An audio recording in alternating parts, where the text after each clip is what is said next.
Good evening, fellow inmates. Welcome to another episode of Follow Me. Did you know? Part 2. Deaux. Hope y'all are ready.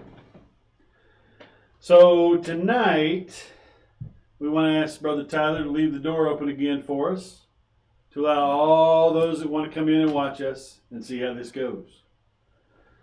We are your hosts, Worship Brother Wiley Forrester and Worship Brother Will Moore. Tonight's episode is brought to you by Crunch time. Are you ready to go back to Lodge? Have you been preparing for the upcoming event, which could happen next 3-4 weeks? Who knows? But have you been preparing? Did you know that there are some things you have to remember? Really? Very possible. Yeah, very. We'd like to give a big shout out to all who have joined us tonight and continue to join us every time we do a show. We're sure that all of you are enjoying your house arrest, just like Worship Brother Coffee is. Now we all have these chips in us we carry with us everywhere we go. So I'm sure that the warmongers could probably track us at any moment for no problem. But anyway, thank you for joining us, giving your time. Good evening to everybody. Thank you so much for always giving up your time to be with us, and we hope that we bring you some small bit of education during our program. We just want to make sure that everybody gets a little something and start getting fired up, man. It's I don't know about y'all, but this whole not going to lodge stuff and not being able to see our brethren is dragging. It is. And we hope to bring you a little fun. As long as I can keep coughing man over here, and that's not a Rona cough. Not Rona. As long as we keep him off his soapbox, we might actually have some fun too. Yeah, we shouldn't be on too big a soapbox tonight, because this is one of the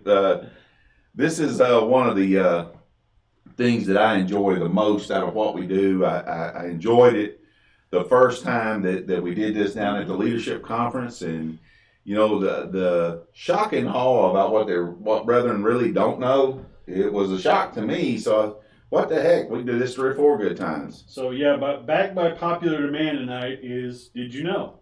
Of course, we called it Part Deaux, Part Dose, Part 2, whatever you want to call it. We're doing it again, and we're going to do it again and again and again until we run out of stuff, which means we will probably never stop doing this. Yeah, and there's a lot of things we don't know. A lot of things we don't know. Yeah, well, we know that we don't know it, so it's okay for us.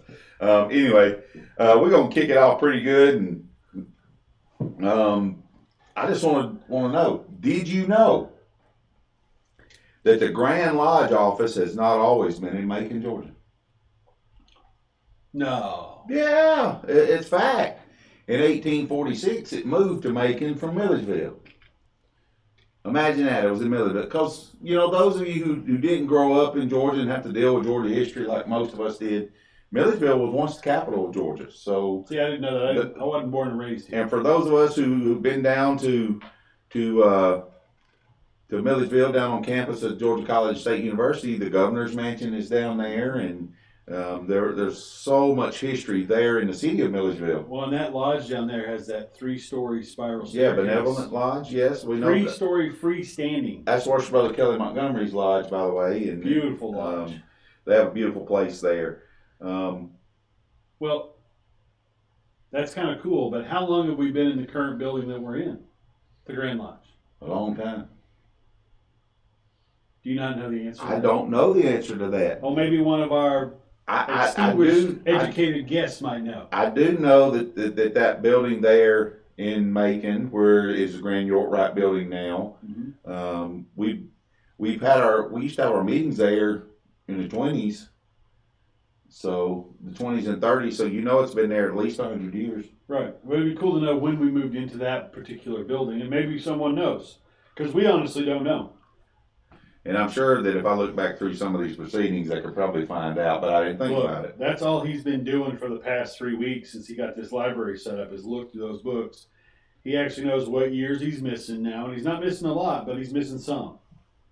And does anybody know if there were any books made before 1910?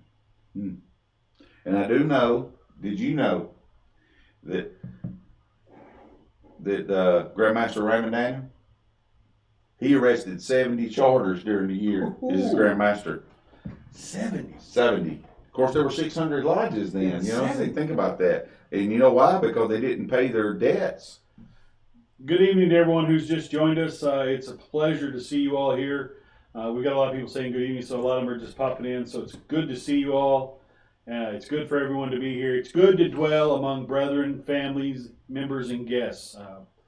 Like I was telling someone just today, I got a phone call from brother today and was telling him just today how much we enjoy doing this. Oh yeah, it's lots of fun. And it's strange if you go back and look at our first episode, how much different we are on camera now after 20 episodes as compared to that first one. Yeah, 20 times we've done this. 20. And they hadn't kicked us off yet, so we're doing something pretty good. Did you know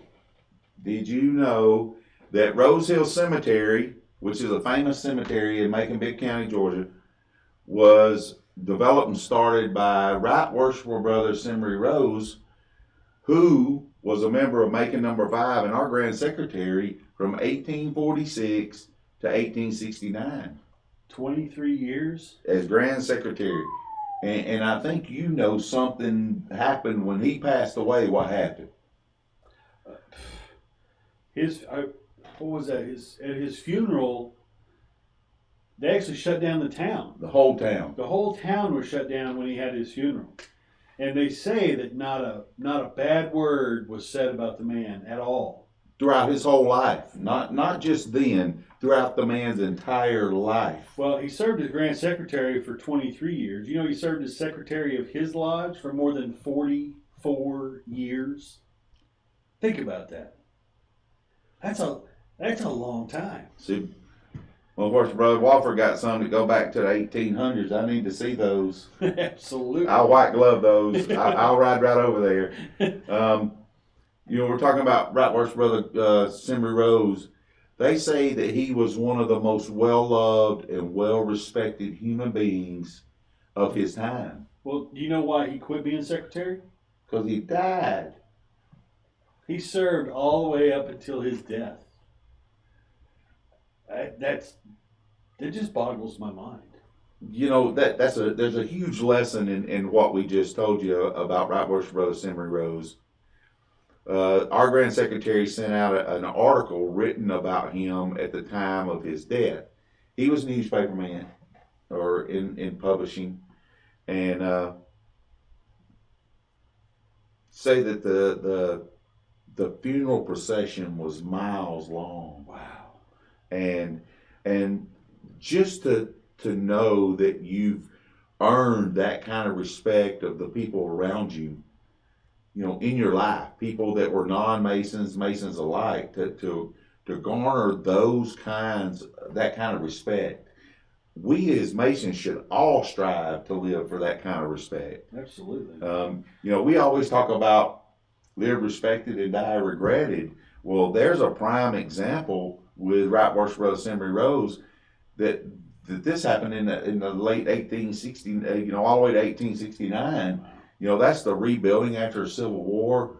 All of these things were going on, and this man was still a beloved figurehead in his town. So is that article something that we could maybe put on the Grand Lodge Facebook page? I think I still have that email. I'll look back over and forward to you. Well, and then I'm just throwing this little shameless plug in because I can. Right. But for those of you who are in Georgia, we now, as the Grand Lodge now has control of a Grand Lodge Facebook page that was started 10 years ago.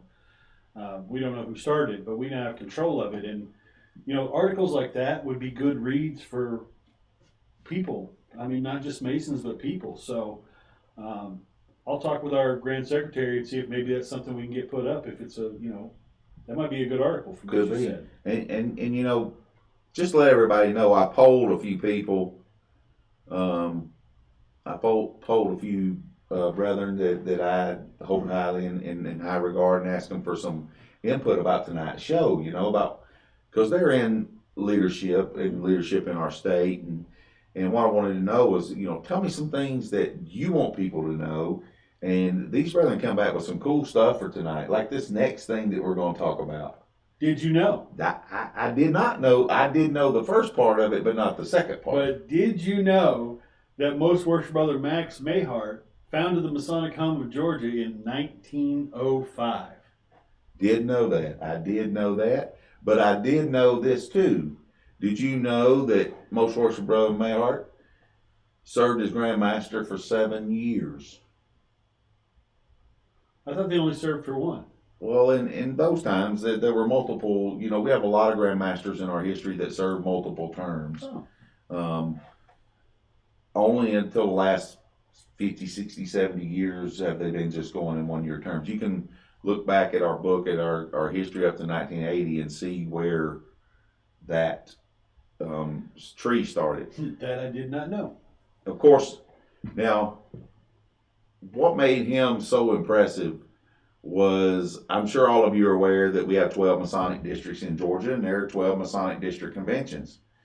In the beginning, when Most Worshipful Brother Mayhart was Grand Master, the districts were kind of set up differently. They were kind of funny shape.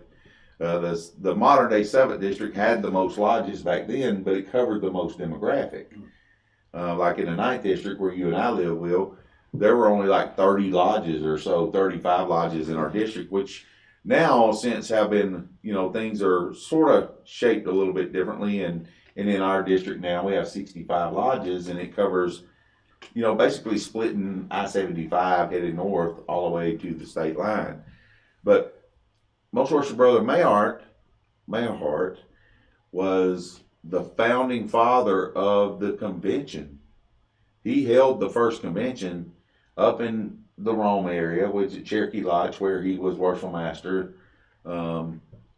He served as that Worshipful Master of that district convention for 22 years and Worshipful Master for 37 years. So 37 years he was Worshipful Master of a lodge. And I know that there are a lot of brethren watching out there that couldn't fathom serving 37 years as a Worshipful Master. One's enough. But again, just like Right Worshipful Brother Emory Rose, the only reason Brother Mayhart gave up his position as Master of the district and Master of his lodge was he died. Yeah. And I would imagine at that time nobody wanted the job. They didn't feel like they could fill his shoes, so you go ahead and keep. We'll try to do what we can after the fact. That's longer than most secretaries have served. Yeah, it's big, man.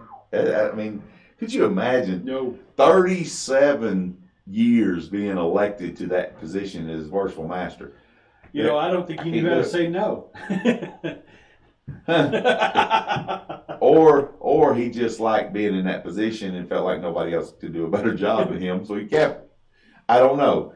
We weren't living during that time, so we just didn't know. I know. We're not trying to make light of it. It's just what we think now, and what we see now in lodges is you spend a year as going through the chairs, you spend a year as Worshipful Master, and you're ready for that. You enjoy your year. You want it to go on, but you also want it to be over. Well, there's a brother in South Georgia I know has been a Worshipful Master for 11 times, and I'm saying, why? 11 times. Wow. Can't get it right. We just don't have anybody that can do it. Hmm. So, that's where I can see that in a smaller lodge. But Cherokee Lodge was a very prominent lodge even back then. Yeah. And it's where most of the large events now are held in the 7th District are held over at Cherokee Lodge because they have the lodge hall the size to meet it. And they used to meet on the square. Well, Most Worshipful Brother Wolford has a good question. How do you serve after? You can't. There's no way. I mean, there'll be some big shoes to fill. So, but your schedule will be set. I mean, after that many years, it's pretty much plug and play at that point. Well, and he had so many wonderful ideas. I mean, he stood behind the Masonic Home of Georgia and really put it out in the forefront. And there was a large spectacle that went on when they dedicated the home, and even in the convention system. Did you know that the convention system, which the convention system we have today now from the code, was solely designed for education. Education, imagine that, education. So even when Brother Mayhart was developing the convention system, it was solely for the point and purpose of having education. Our Masonic code tells us why the district conventions are set up the way they are, and it's for education. That is their purpose. So Brother Mayhart had it right. A good way to inform and educate the brethren. I mean, we thought so much about the conventions at one time during their establishment that we wanted to put it into our code, into our Masonic law. That's how much we thought about it at that time. So you think about that as a whole.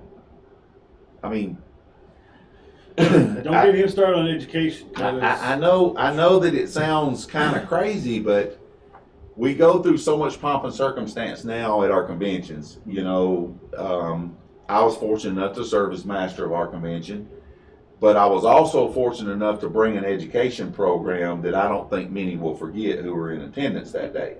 Because I read in the code, and I have good brethren who currently serve on the Grand Lodge leadership line that really re-emphasize the work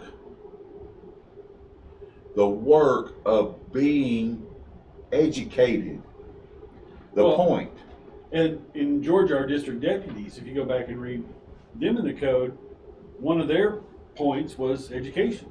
In their handbook, it talked about their job as to educate the brethren. So, I mean, there's a lot of things that point towards education. And that's one of the reasons we're bringing this to you, is because we wanted more education ourselves, but why be stingy with it? Let's share it, because we learned some good things.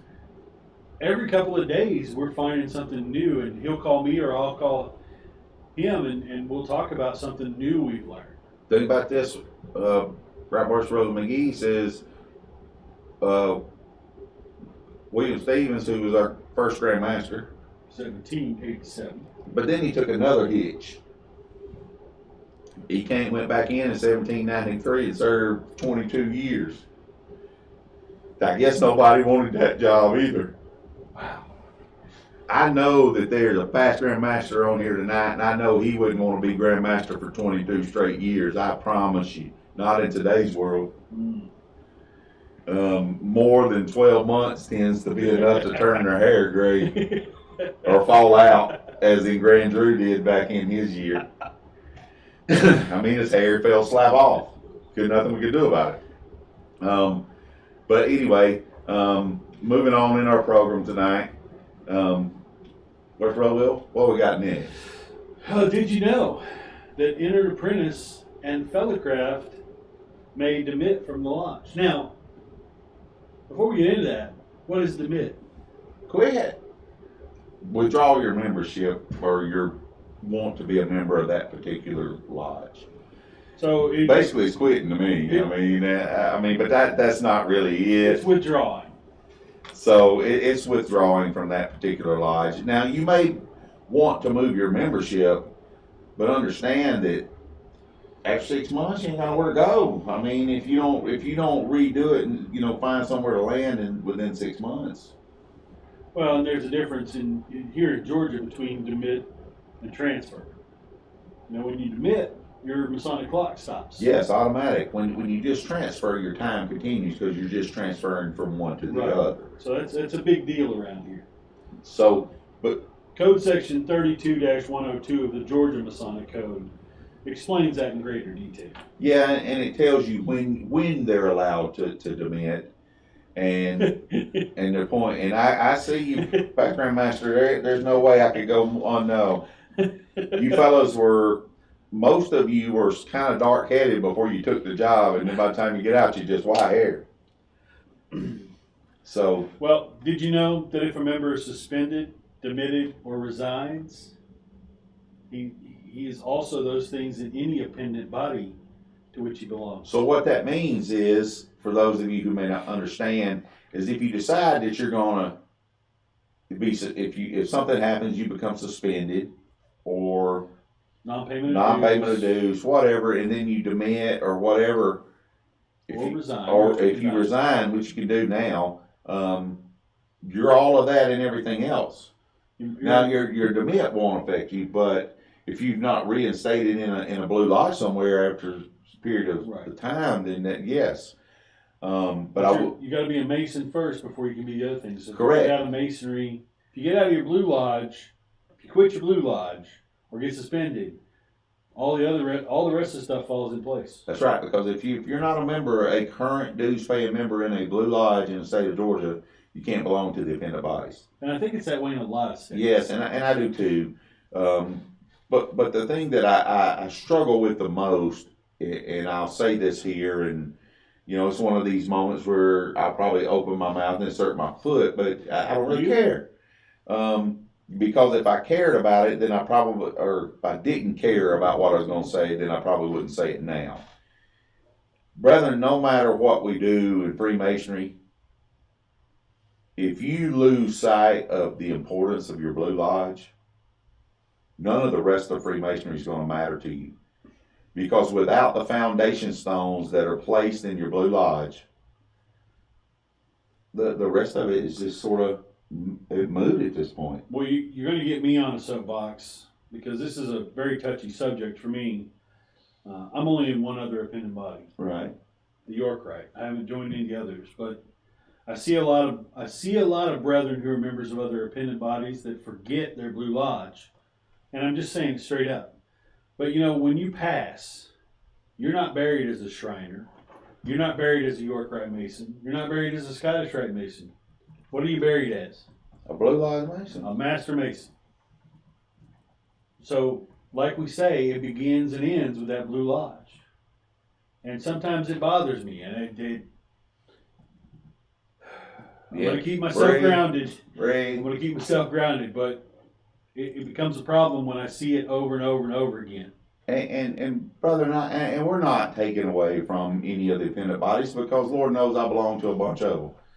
But I know that the buck starts and stops with that Blue Lodge. Period. There is no above it. The third degree is as far as you can go, as far as your Masonic work, your foundation stones. After that, you can enlighten yourself by getting into everything else. But it's there for enlightenment. And I know brothers who've only gotten their third degree and stayed in their Blue Lodge and were perfectly active and perfectly healthy, but that's all they wanted to do. But there's nothing wrong with that. But did you know that it's okay to say no? No. It's okay to say no. I haven't learned it yet, but I just want to let all of you younger Masons that are watching us tonight know that it's okay to say no. It's okay. You don't have to join everything else just because it's out there. If you're coaching candidates or trying to help brethren come and further themselves in the light, it's not a race. It's not about how fast you can get them to standard their proficiencies and pass their exam, because I feel personally that we've lost the art of educating our brethren on the symbolisms that we have, that we teach. Like we just use the apprentice degree, for example. There are so many beautiful symbols and allegorical figures that are used in that degree that we just fail to teach. I want the audience to get very active in the chat on this. How many of you have ever seen the third section of the first degree? That's right. I have. I have too. But not in the state of Georgia. And if you've seen it, what does it deal with? If you've seen it or you know what it deals with, put that in the live chat over there, because I will be surprised at how many say they've seen it. And they really haven't. Because it's not something that we teach here. It's just like, Worst Brother Brian Coffey wrote a nice program on our symbolism of our 3 degrees several years back. And it really brought some enlightenment to me personally, because there were some things I didn't have time to study. Right. Because as we have guys coming through our lodges, we tend to forget. We're so worried about let's get them active and let's get them acclimated till we forget to teach the lessons that are there in our 3 degrees. The core values of every Mason are taught in those 3 degrees, and sometimes, most of the time, we forget to teach those now. Well, and I did something different than a lot of Masons done. When I was raised back in 2005, I immediately got hit up with fill out this petition, then fill out this petition. I didn't. You know, I made a promise to myself when I got into lodge that I wanted to get in the lodge and go as far through the chairs as the lodge would let me before I did anything else. So I waited until after I was worshipful master, and then after I had another job right after that. I waited until I got done with those things before I ever joined the York Rite bodies. Well, it was like us, you know. I've told you my story in the way that I've waited. You know, I could have been past everything, whatever by now, but I'm not, because I chose to. Because I always feel that my Blue Lodge work is never done. So, and we're not faulting anyone who does it different. That's just the way we did it. Yeah, that's our opinion. Please understand. That's our opinion. If you went through all of them, wham, bang, but bang. just know that the Blue Lodge's foundation stones. Isn't there something in the code about waiting 6 months before you join other bodies? Absolutely, unless you've stood your proficiency and blah blah blah. There's some rhetoric in there. But anyway, moving on. We got off on a tangent. Sorry, we had a squirrel moment. But you know, sometimes when you're researching this stuff, it just sort of gets you shaking. So you're thinking, oh, squirrel. Well, I'm just going to say 49-101, Georgia Masonic Code. What does that deal with? That deals with relief. If a brother, how can I phrase this better? Say I needed some relief. The only lodge I can go and apply for relief from is my own lodge.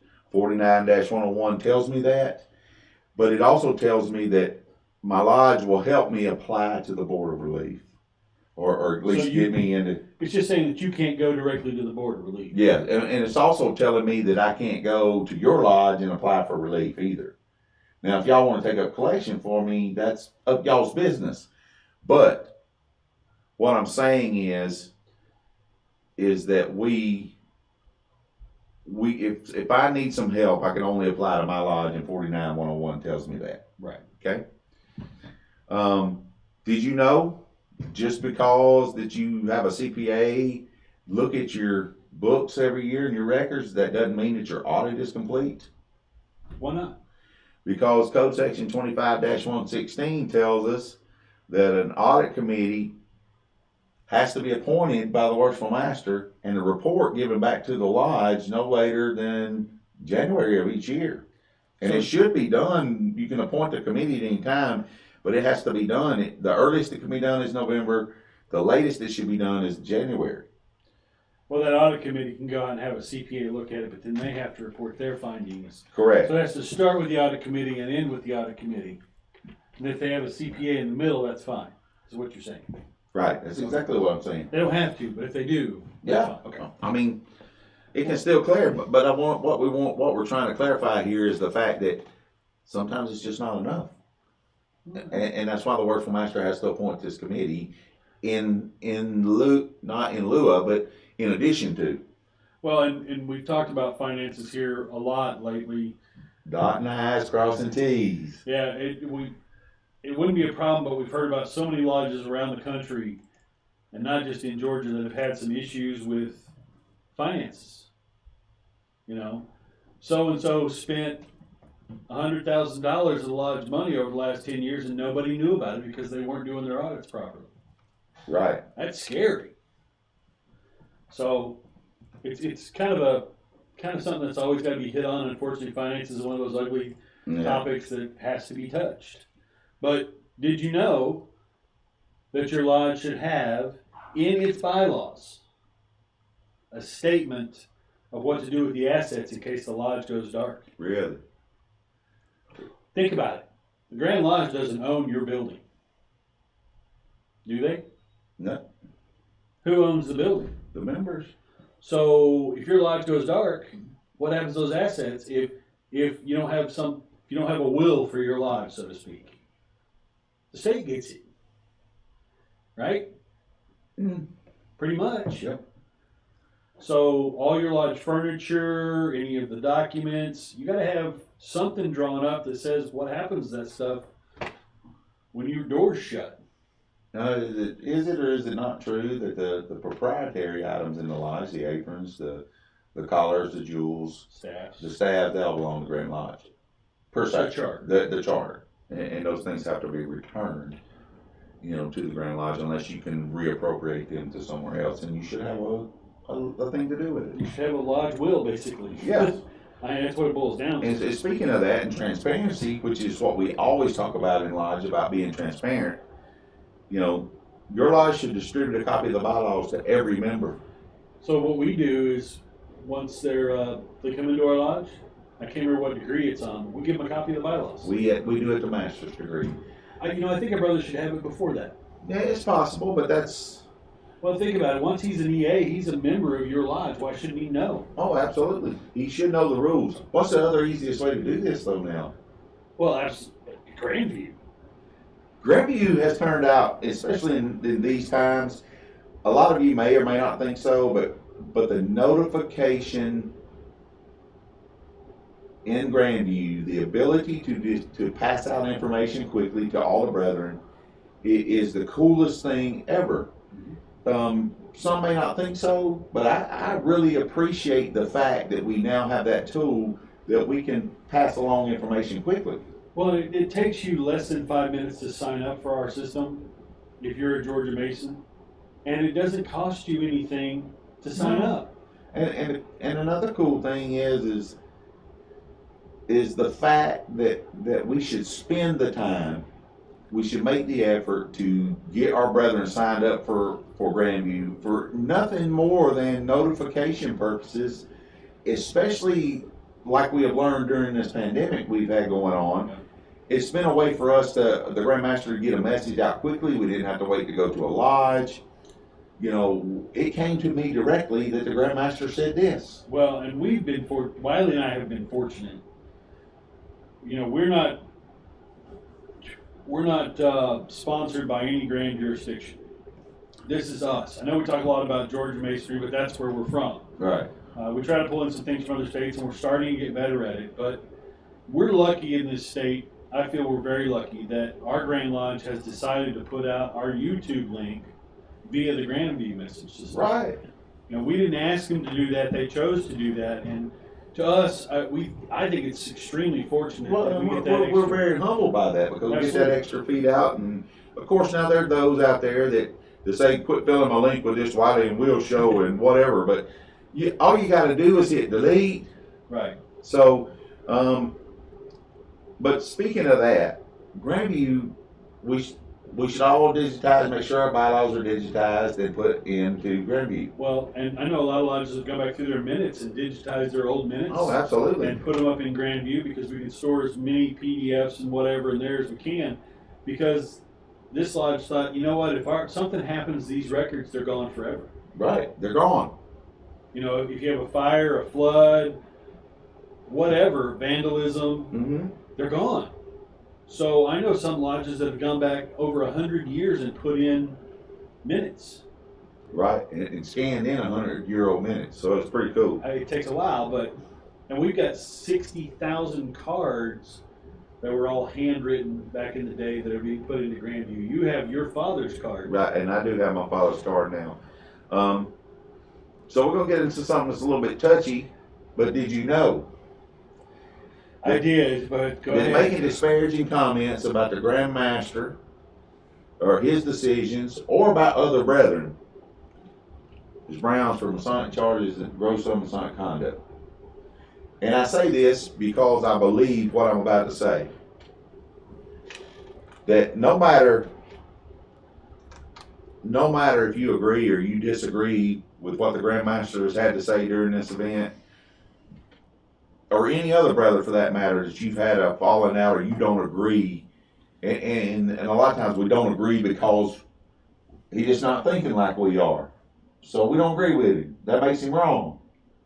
Now that's what we do as human beings. But I'm here to tell you that the Grand Master is the absolute authority of Masonry in Georgia, whether you like it or you don't like it. And he needs to be respected as such, no matter what. There's been Grand Masters that we have served under that we really we haven't really cared for some of the decisions, but we have to follow the law because he's the law until we get us a new one. Or we vote to make whatever he said law. So, and I'm just saying, slander and backbiting, which has become prevalent in our fraternity, it's got to stop. Well, it's prevalent in our society, and Oh, some of that yes. has snuck into our fraternity, unfortunately. Yes, absolutely. So, I mean, I'm not going to go into great detail because I'll get up on a soapbox and I'll have a preaching moment. But the Grand Master is the boss, and we need to quit talking and saying negative things about him or in any way, shape, or form. It doesn't matter which Grand Master we got, whether it's the one we get now or the one we get 10 years from now. We need to follow the same protocol. Well, we said that we would. Yeah, we promised that we would honor him. And we would do this in time being until his successor was elected. All past masters or all worshipful masters take that same obligation for that. So we agree to that in our oath of office when we become masters of our lodges. But also it's a reminder to the brethren out there that we have to be subservient to the government. And unfortunately, he the government. He don't bring no cheese and he ain't giving us no EBT card, but he the government. Well, So anyway, well, that was pretty fun, wasn't it? It was a good joke. Government cheese. Did you know that every Master Mason who is not under penalty of suspension is entitled to vote? Now, this is a good one because up until about 8 months ago, I didn't know this. Well, even that brother who Once he's been raised, but yet he hasn't taken his catechism yet. In the state of Georgia now, maybe different other jurisdictions, he's entitled to vote. I mean, understand what we're saying here, because I have the unfortunate pleasure of bearing witness in a situation where a brother was raised at the meeting before, they held a vote the meeting after, and they literally told the brethren that he couldn't vote, and I had to go tell the worshipful master in private, hey, this is wrong. And so the worshipful master at that time went and apologized to the brother because he just simply did not know. Well, and another thing that we don't do for Masons who've been raised is they're supposed to get their dues card that day. Yeah, and that's the way it's supposed to work. And I know when I was raised, I didn't get my dues card until after I stood my proficiency. I mean, once he's raised a Master Mason, he is in all rights a Master Mason.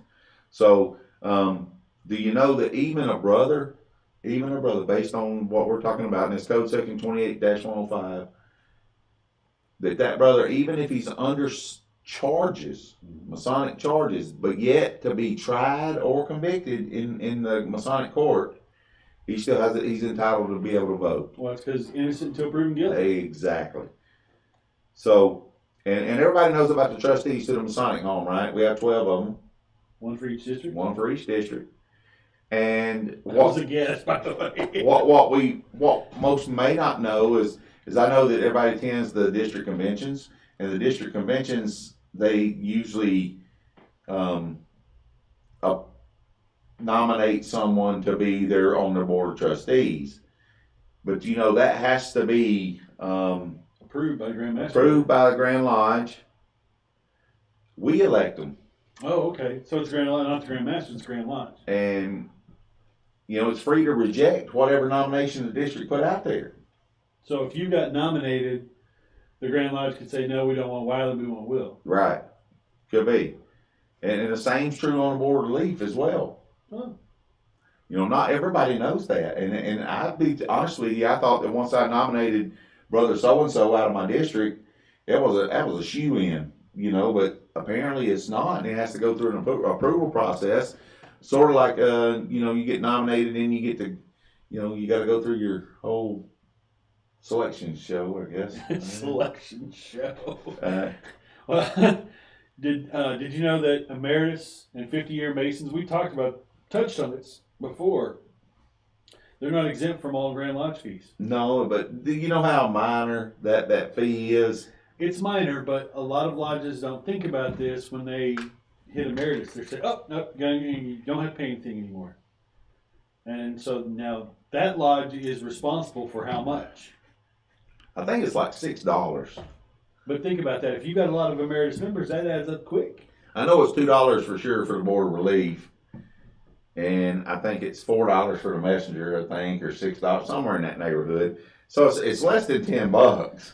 Right, but that's still if you've got 20 emeritus members, if it's $6, it's $120. Oh, absolutely. I'm not saying that it's a bad thing for the lodge. I just think that most brethren, when they become emeritus or 50-year, they just think that's automatic stop. I don't have to pay nothing else. I've served my time. The last time I checked, and we talked about Brother Mayart earlier, and Brother Rose, they served until they died. That's what all Masons should do. Did you know that you should probably make it known to your family and to your lodge your last wishes in case you want a Masonic service? Absolutely. I think we have a form here in Georgia for that. I think it's on Grandview now. It's on the Remember Resource page.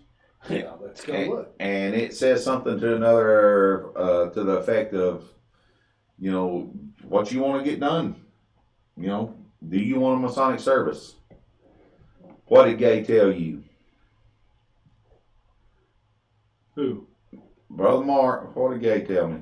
Oh, he retracted it. He didn't want me to know.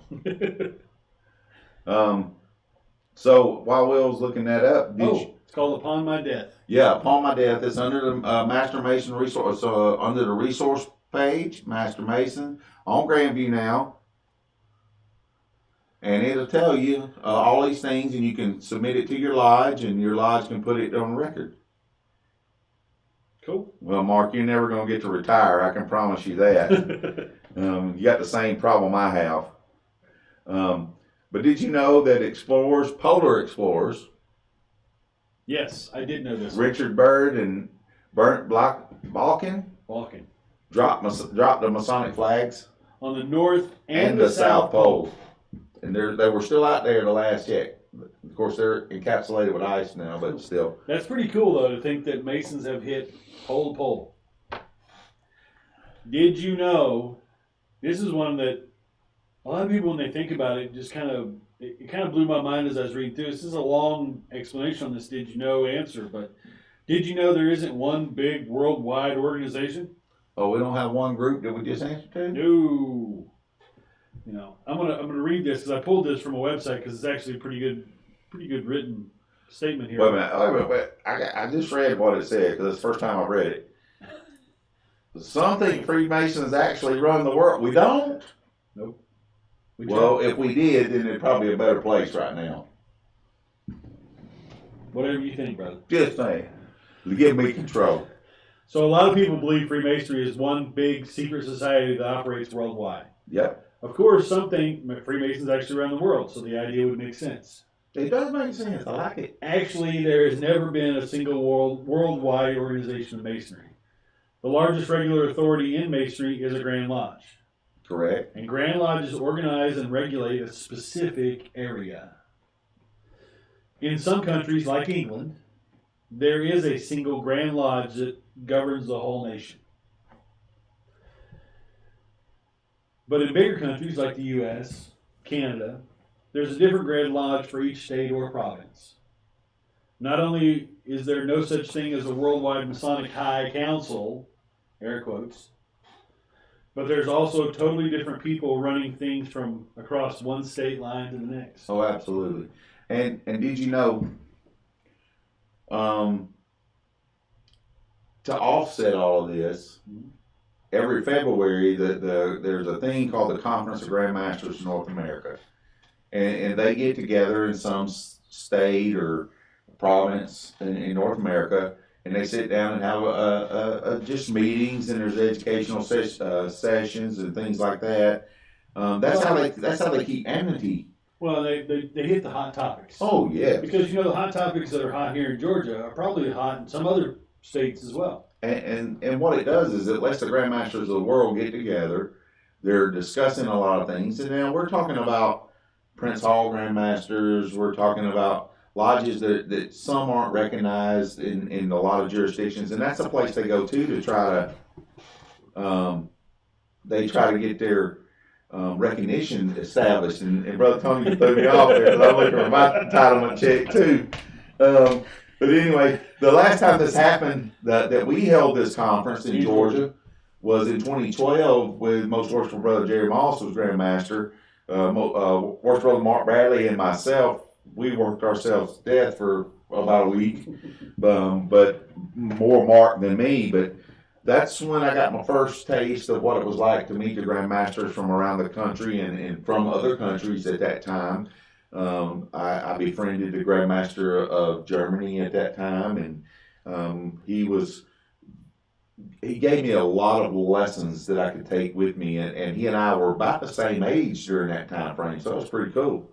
So, well, the Grand Secretaries also have a conference too. oh yeah, at the same time, and it's going on, and of course. Well, we all know the secretaries run the lodges, so you know those guys are over there. Oh, they're talking to real business. Yeah, they're trying to figure out how they can commandeer. Yeah. So anyway, just know that we want to always be able to have that meeting, because what that does is that it really helps the world problems come together to make one. You know what I'm saying? And then that way everybody's kind of meets on common ground for that. We did talk about it earlier, but did you know it's okay? You can travel at your own speed. Don't get in a hurry. Freemasonry is supposed to be an enjoyable situation. Sometimes it doesn't become enjoyable for some who choose that are leading, but always understand that with great things come difficulties. And through those difficulties, that's when you should have the most fun, because you got to help solve a situation. Well, and for me, one of the reasons I wanted to go through these different bodies, appendant bodies, slowly, you know, I've got a son at home and my wife. I'm not retired, I still have a full-time job, so I can only fit so much in, and I made a promise that, you know, those things, nothing masonry would get in the way of my family life. Right. So I'm taking it slow. You know, as we wrap this up today, brother, we want to pass on a little thing to you. You know, lodges right now are hurting for membership. So it takes away from the learning that is critical in your development as a Master Mason. Every single candidate who comes to us should be afforded the same learning experience that you had. Exactly. We need to take the time and explain to the new candidates the meaning of what has happened or will happen to them. We owe that to our future, because, brethren, every person you bring in is a future leader of our fraternity. And we've invested in them. Remember? We need to invest more into them. And it does not need to be lost trying to hurry things along. No, it doesn't, Will. And that's a pretty good statement right there, and that's a good way to end our lesson for tonight. Masonry does not have to be hurried along in any form. There's no hurry to get to the east. There's no hurry to get into these stations when you come into lodges. And I know that you guys most of you who are watching us tonight have been there. You're probably past masters in our lodges. And I know you're thinking, well, we don't get any members and we have to do it, so what? It's not killing you to continue to inspire people to be good people. It's not hurting you. If anything, it's doing is it helps me stay alive. And I want to make this statement because Lord knows that the Grandmaster is watching, and we don't know that he's watching. We got to hurry up. Jerry Clower said it one time when he was talking about this. There was a coon up the tree, and he's hollering, "Lord, we got to shoot this thing. Lord, you got to shoot this thing." One of us got to have some relief. So being at home every night, I love my wife with all my heart, but it is time to go somewhere. You need some relief. I got to have some relief. So we'll go on in there with our quotes for tonight, and you can start off, Brother Will. Any fool can know. Any fool can know. The point tonight, the point is to understand. Understand. Albert Einstein. I cannot teach anybody anything. I can only make them think. Socrates said that. And that's what we try to do here. We just want people to think. Your assumptions are your windows on the world. Scrub them off every once in a while and let the light come in, or the light won't come in. Isaac Asimov. That's good. Vince Lombardi said this, and everybody knows that I'm a football junkie. Perfection is not attainable, but if we chase perfection, we can achieve excellence. That's a good one. Steve Jobs, Mr. Apple himself. Be a yardstick of quality. Be that measurement tool. Be a yardstick of quality. Some people aren't used to an environment where excellence is expected. Think about this. Then the last one for the evening. Average is common. Excellence is rare. Anonymous. It was anonymous. So, to wrap it up, thank you for everyone who showed up tonight. We absolutely appreciate your presence here. The more people we have, the more fun we have, or the more serious Wiley can get. Thank you for spending your time with us again this week. We'll see all of you again on Thursday, we hope. Please remember to hit that like button. That's right. We like those thumbs up. Yep. On the Subscribe. It's over there. Subscribe to the channel, and next to that's a little bell. If you click that bell, you'll get notification reminders of when we post our next video or we're going live with our next cast. So again, thank you for all who have subscribed. Invite your friends, your family members, non-Masons. Have them join us and come see what Masonry is a little bit about. you gotta love on somebody. You gotta love them harder. Be excellent to each other. Good night. Good night.